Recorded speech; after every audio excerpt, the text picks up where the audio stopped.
नमस्कार. पूर्णातून पंढरीची वारी भाग 2 विठ्ठल विटेवरच का उभा आहे. पहिल्या भागात आपण एक प्रश्न विचारला, वारी रस्त्यावर सुरू होते की मनात. आज दुसरा प्रश्न की विठ्ठल विटेवरच का उभा आहे. बसलेला नाही, तो धावत नाही, तो चालत नाही, फक्त उभा आहे का. कदाचित कारण जे सतत बदलतं त्याला एखादी स्थिर गोष्टीची गरज असते. म्हणजे मन बदलतं, विचार बदलतात, इच्छा बदलतात, पण विठ्ठल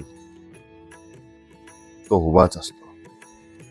मग विटेवर उभा असलेला विठ्ठल आपल्याला कदाचित एवढंच सांगत असेल की मी तुझ्याकडे येण्यासाठी उभा नाही, तू स्वतःकडे यावंस म्हणून उभा आहे.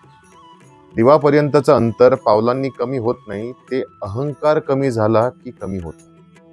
आणि ज्या दिवशी आपण स्वतःसमोर प्रामाणिकपणे उभं राहतो त्या दिवशी विठ्ठलाची वीट एक दगड राहत नाही, ती जाणीवेचा आधार बनते.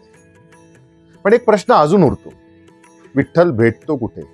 मंदिरात, मूर्तीत की आणखीन कुठे. याचं चिंतन पुढील भागात करूयात. Ramkrishna Hari. Like, follow, share, comment, subscribe नक्की करा. भेटूयात पुढच्या भागात.